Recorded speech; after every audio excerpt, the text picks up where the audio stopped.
Persona 5 Royal was developed and published by Atlus and marks the fifth entry in the Shin Megami Tensei series. Now, this is the only game that I've played from this franchise, which has received a lot of critical acclaim with the previous games in the series. The most popular one besides this one being Persona 4. I pretty much kind of knew what to expect going into this game. I knew it was going to be heavy with dialogue. I knew it was going to be a turn-based game. I knew there were going to be dungeons. And originally when I played the game for the first time, it took me 10 days to get through this game because the game is over 100 hours long. And as the player, you're able to skip through a lot of the dialogue that's in the game, simply through a fast forward option. But I didn't do that. I played the entire game all the way through and let all of the dialogue play out naturally. And so it took me 10 days to get through the game originally when I played it for the first time 2 years ago. At the end of my first playthrough with the original version of Persona 5, it ended up becoming my favorite RPG that's been released this console generation. This is easily the strongest RPG that's come out this generation, and the only game I can see potentially surpassing it is Cyberpunk 2077, which is due for release later this year in 2020. What makes the game work so well is the fact that the game is well written, extremely well written. All of the characters that are in the game serve a purpose to the overall narrative of the game, which starts off small, but it becomes something that's a lot bigger and larger in its scope and scale. What starts off as a group of teenagers trying to get back at some of the corrupt adults that have done them wrong becomes something that carries the themes of reforming society as a whole, which is really what the game is about. And the fact that we as human beings are capable of forging our own destiny and controlling our own fate. In a way, this game, if you really think about it, is a much more well-executed version of Final Fantasy XIII. Final Fantasy XIII also carried the same theme of changing fate and controlling your own destiny, but that game wasn't written well by comparison, and the execution on it wasn't anywhere near as strong as Persona 5. And as I already stated, the characters are the reason why the game works so well. You play as a nameless character whom in the dungeons goes by the codename Joker. And so basically the story starts off where this character is sent to live with this man in Japan because he got himself in trouble and he's on probation. And to keep him out of trouble, his parents have sent him out of the country to attend school for 1 year, for a period of 1 year. And over the course of that 1 year, you meet all sorts of different characters, quite a few of whom end up joining your party. And these characters come to discover that they have these abilities in which they're able to conjure monsters known as personas, which is basically a cognitive version of their subconscious. It's how they view themselves in their own mind. And using a phone app known as the Nav on their smartphones, they're able to enter into a world known as the metaverse. And they use the metaverse to change the cognition of specific targets that you come across in the game, who end up becoming the game's in many different antagonistic characters. And what starts off as a small scheme to get rid of a high school gym teacher who is sexually harassing the female students and abusing the male students on the track team and the volleyball team, quickly over the course of several months becomes a grand plot to reform society. And these teenagers form a group known as the Phantom Thieves. And the Phantom Thieves, in their identity, is a corrupt group of teenage vigilantes. And so the game starts off with 3 characters, which is the player character, also known as Joker, Ryuji Sakamoto, and An Takamaki, as well as the talking cat Morgana. And then over the course of the game, you meet other characters such as Yusuke Kitagawa, Futaba Sakura, Makoto Nijima, Haru, Kasumi, and several other characters. But those are some of the characters that end up in your party over the course of the game.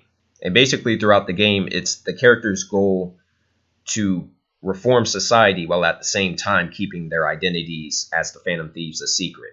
And so you live a double life throughout the game, and you play each day through the game over the course of a year.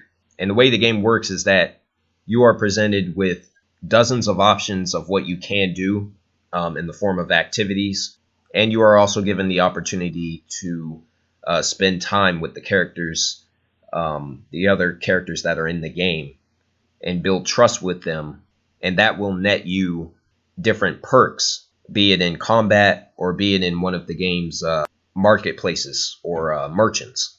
But it's a game that focuses heavily on time management. The game only allows the player to take part in one activity during the day, one activity during the evening, and then that's the end of that particular day, and then you go to the next day and you're given the choice of what you want to do. And there's many different things that the player can do. You can go watch a movie, you can go play darts and invite one of your party members to play the game with you. Same thing with pool. You can go and play billiards. You can go to a jazz club and spend time there with one of your other party members in the game, or one of the other characters that you meet throughout the game that help you along your journey. You can go and get a part-time job from, I believe, 3 different in-game stores, and that will give you a boost of different attributes as well as some money throughout the game. You can go and buy old parts and build your own laptop, in which you can buy items that you need in combat off the internet. You can go and buy an old video game console and play retro video games, which will also improve your attributes. You can go fishing in the game. You can go to a batting cage. You can go to a hot spring. You can go to a gun shop and buy replica firearms, as well as general weapons and ammunition for your characters for when you choose to go inside one of the game's dungeons. And so there's a lot of different activities that you can partake in, but they all serve a purpose.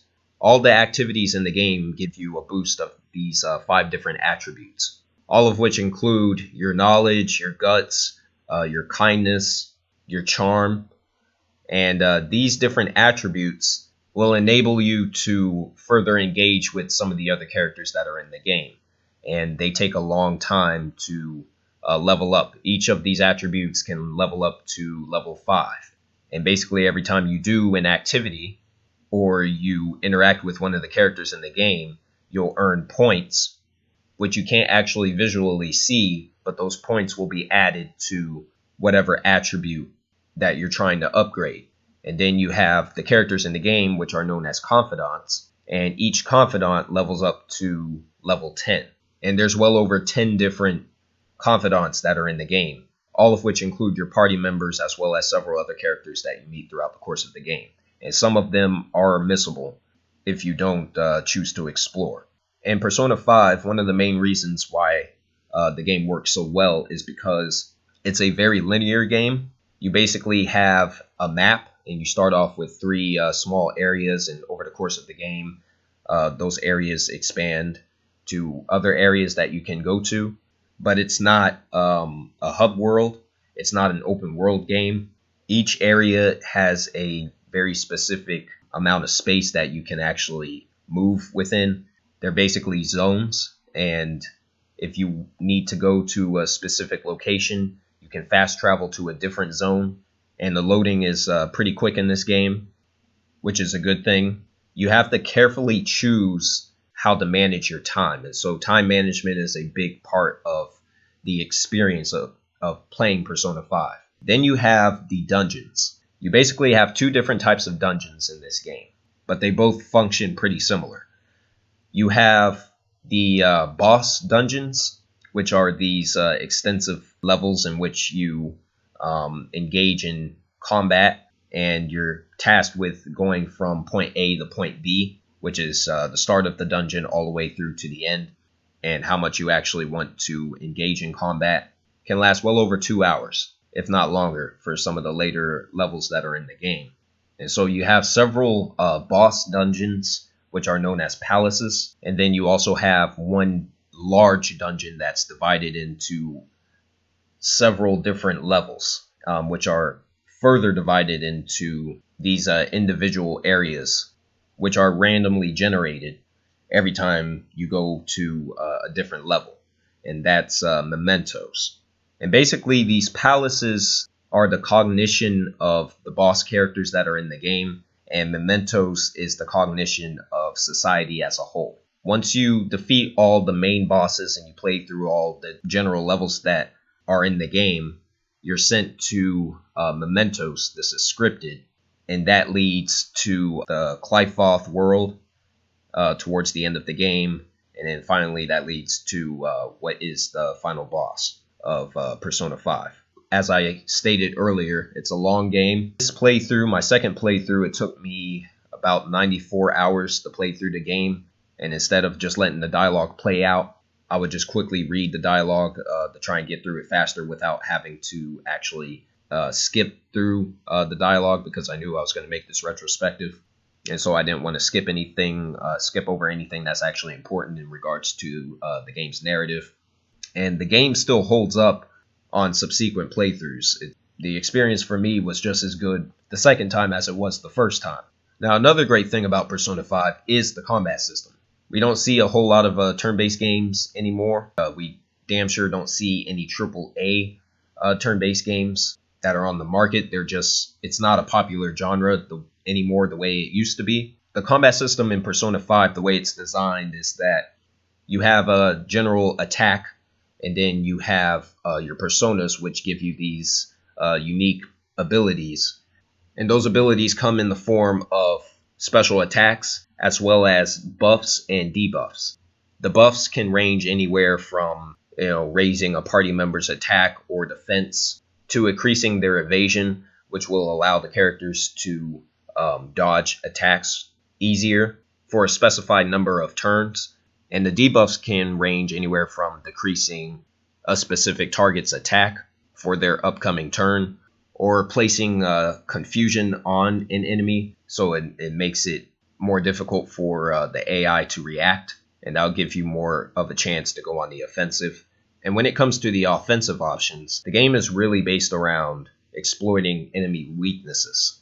And so you have what's known as these magic spells. And so each enemy in the game has what's known as a strength and a weakness. Using certain magic spells on certain targets will do nothing but give them health depending on what their strength is. They'll nullify the attack, or they'll gain their health back. And so you can have an enemy that you're fighting that's immune to fire. So if you use fire on that enemy, it'll do nothing but give them their lost health back and heal them. But that same enemy more than likely will be weak to ice spells or nuclear spells. You have to pay attention to what enemies are weak to which attack, and then you also have to pay attention to the abilities that your party members have, as well as your current pool of health at all times whenever you enter a combat scenario. And then over the course of the game, you level up your party as well as the personas that you acquire. And the persona system is very similar to the Pokemon series, where you'll have a specified number of slots. As you perform well in combat, some of the enemies will try and talk to you, and all the personas have these different types, and so they have different personality types, and you can talk to them and try and get them to join you, and then you can register those personas in a different menu, to where if you need to discard that persona, or because you can fuse two personas together or three personas together to get a stronger persona that you don't have, you can register personas in a different menu, and that will allow you to rebuy that persona if you just happen to need that persona again. And there's quite a few different things that you can do with the personas, As I said, you can execute them via fusion. Fuse 2 or 3 personas together to get a stronger persona. Although the stronger personas you can only use if you're at that specified level, because every persona has a specific level. And the game will not allow you to fuse personas together if you're not actually able to use that persona. So if you're a level 30 and you have 2 personas that will fuse together to get a level 70 persona, the game will not allow you to do that until you get to that level. And another thing that you can do with the personas is you can itemize them. Basically, you can sacrifice personas that's within your stock, and that'll give you access to different items. The persona system has a lot of depth. For anyone who loves turn-based RPGs, you could literally spend dozens upon dozens of hours trying to hunt down all the different persona that's in the game. I believe there's over 100 different persona enemies that you can come across. And it's great having a system in a video game where you can recruit the enemies that you come across and then use them against the other enemy NPCs that's in the game. And that's something that works extremely well for a turn-based game. Now going back to the confidants, which are the other characters that you meet throughout the course of the game. All of these different confidants have their own unique perks that you can unlock simply by hanging out with the different characters over a long period of time. If you want to, you can choose to ignore leveling up your attributes and then just spend time maximizing your confidants level. And confidants are unlocked throughout the course of the game through the general progression of the game's story. And a lot of the party members have some of the exact same abilities that you can unlock early on in their progression. But once you max them out at level 10, their persona will transform into a new persona, and then you'll have a very specific ability that is unlocked for that particular character. And the supporting cast of characters that end up in your party, you can't change their persona, but the player character can use different types of persona. There's a lot of depth with this system, but what's truly great about it is that the game has all these different layers to it, and each player that picks up the game can come up with their own unique play style. I haven't seen this level of depth since some of the earlier games in the Final Fantasy series. And considering that that particular franchise has gone into a more action-oriented direction, it's great to see a game that takes what was great about some of the earlier Final Fantasy games and does its own thing to the point where the game has its own identity. And so the game is very strong with its side content, with the activities. The time management is not intrusive, and it forces the player to really think about how they want to spend their time for each day.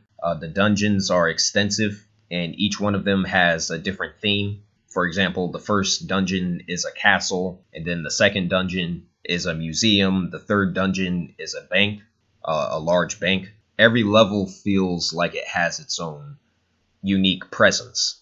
The game's anime art style is used to great effect, most of which is in-game graphics. But then throughout the game, here and there, you'll have actual hand-drawn 2D animation cutscenes, and those are used to great effect as well. The game's combat system is very strong. It's robust. It offers the player options, and it never gets old or tiring because it continuously adds new elements to keep the player engaged over the course of any individual playthrough.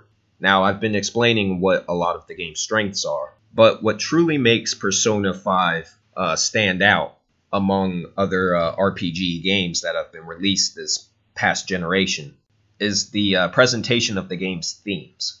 Surprisingly, this is a rated M game. It's meant for a mature audience, despite its aesthetics, which may give the wrong impression to anyone who hasn't played Persona 5 before. The game tackles many different important themes that exist in the real world as we know it, including substance abuse, child abuse, exploitation of a minor, drug trafficking, money laundering, art laundering, corporatocracy, suicide, murder, blackmail, political corruption, and then some. And those are just some of the mature themes that the game tackles. And basically, each boss character that's in the game has some kind of flaw in their personality. And that's why the teenage protagonists want to invade the minds of their targets and change their cognition by stealing what's known as a treasure, which is an item that they value the most.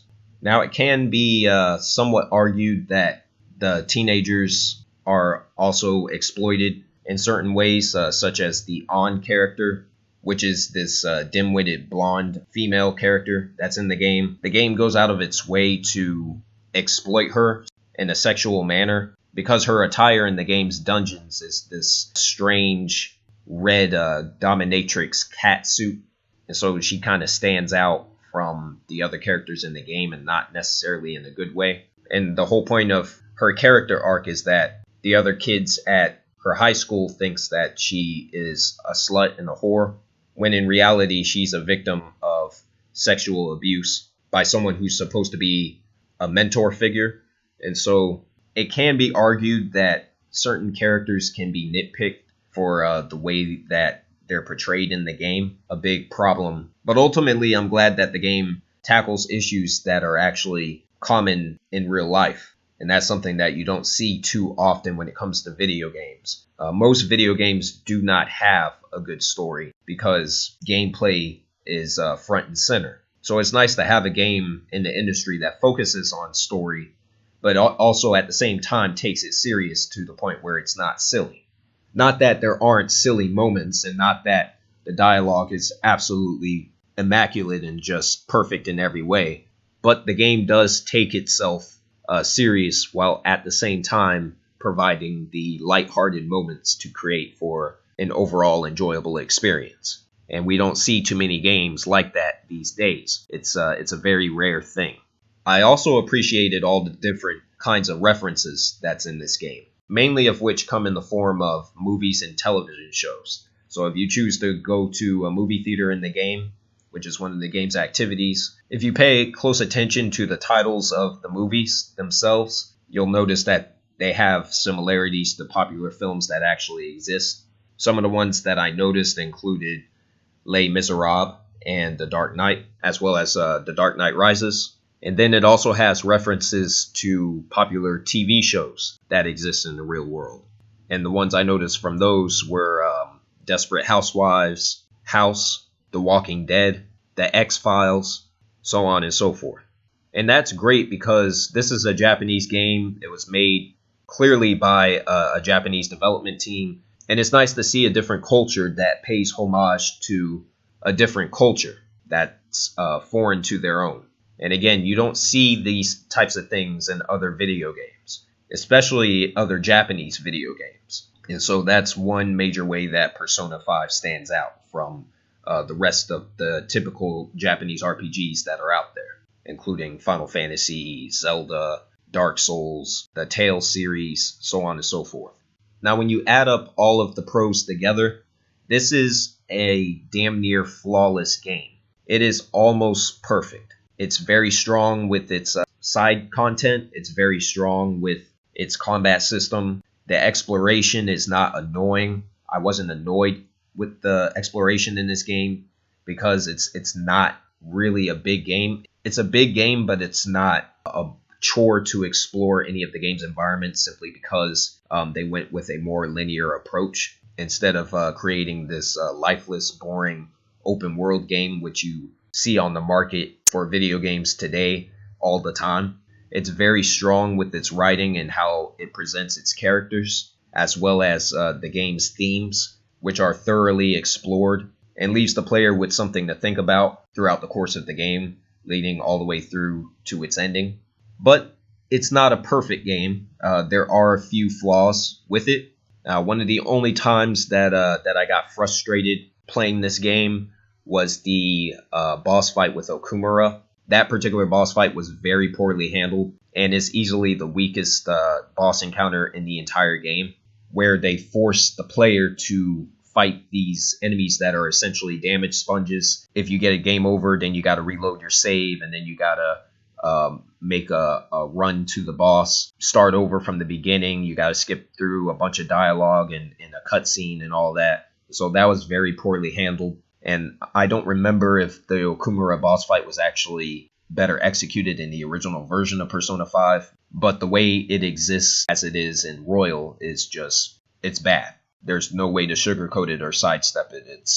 It's not good. The other thing that I had an issue with is the new content that they added that's specific to the Royal version of Persona 5, which is essentially the complete edition of the game. In Persona 5 Royal, you have a true ending that they added, a new ending, which is supposed to be the definitive ending of the game as a whole. And the way you get this true ending, which I didn't know when I played through Royal for the first time, you have to level up 3 characters, 3 confidants to the max. Those are Goro Akechi, the Kasumi character, and Dr. Maruki, which is another new character that they added to the game. And basically you have to level up Dr. Maruki before November the 18th or by November the 18th, because after that date, the character essentially leaves the game and you no longer have access to that character after that date. And so you have to max his confidant level before then. And then you also have to level up Goro Akechi to level 10, which is scripted. That's something that happens regardless. And you have to level up Kasumi to level 5. She's the only confidant that has a level 5 max compared to all the other confidants, which max out at level 10. The problem with the Royal content is, first of all, it doesn't communicate with the player of how to get the true ending. And 2 of the game's trophies are tied to the true ending. And so you could end up spending close to 100 hours or over 100 hours replaying this entire game if you've already played the original version. Or if you're playing this game for the first time, you can play through the entire thing and completely miss the new content that they added to Royal, which is the biggest problem with Royal as a whole. Another problem is they have a new dungeon in the game that they added, but the dungeon doesn't become available until after you've already defeated all of the other bosses that's in the game aside from the final boss at the very end. And the only way that you can unlock this dungeon is by doing what I just said and leveling up those 3 specific characters to their max confidant level. If you don't level up Kasumi all the way and you don't level up Dr. Maruki all the way and you end up missing the November deadline, then that palace is essentially locked. And then the final problem is Kasumi herself. She's a good character. She's a well-written character, but she's not really in the game that much. In fact, she's barely in the game at all.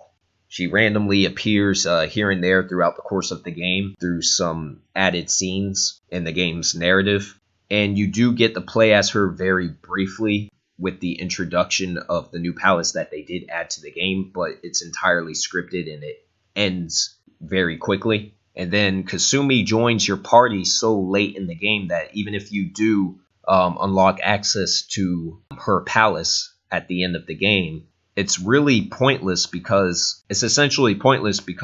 Atlus purposely limited her availability to the player. And so that's a huge problem, given the fact of how long this game actually is and the fact that you can easily end up missing the new content that they added to Royal, which they specifically used to market the game to try and entice people to rebuy Persona 5. Because essentially Royal is just a re-release of the game with some minor content that they added. I do like some of the things that they added that weren't in the original game. Specifically, my favorite thing that they did add were the Showtime attacks. Those were well executed and extremely useful in combat. And they're pretty flashy too, so I enjoyed that aspect of them. But ultimately, it just feels that Persona 5, specifically the Royal version of the game, it feels like a cash grab once you actually realize that the content that they added really is a very small addition to the game as a whole. And they re-released this game for full price. I definitely got to knock Atlus for doing that. I got to knock this game for essentially being a weak re-release. Now, the game as a whole is still great, and the content that they did add is good, but at the same time, the content that they added is very small and minute as a whole. So, yeah, I was disappointed ultimately with the new content that they added to the game, mainly with Kasumi and the new palace that they added. But overall, Persona 5 is still a very strong game. It is factually the best RPG that's been released. I've played pretty much every major RPG game that's come out over the past 7 years, and nothing remotely comes close to being as good as Persona 5, which includes the likes of games such as Final Fantasy 15, Fallout 4, Final Fantasy 7 Remake, The Witcher 3, Bloodborne, Dark Souls 3, the Neo games.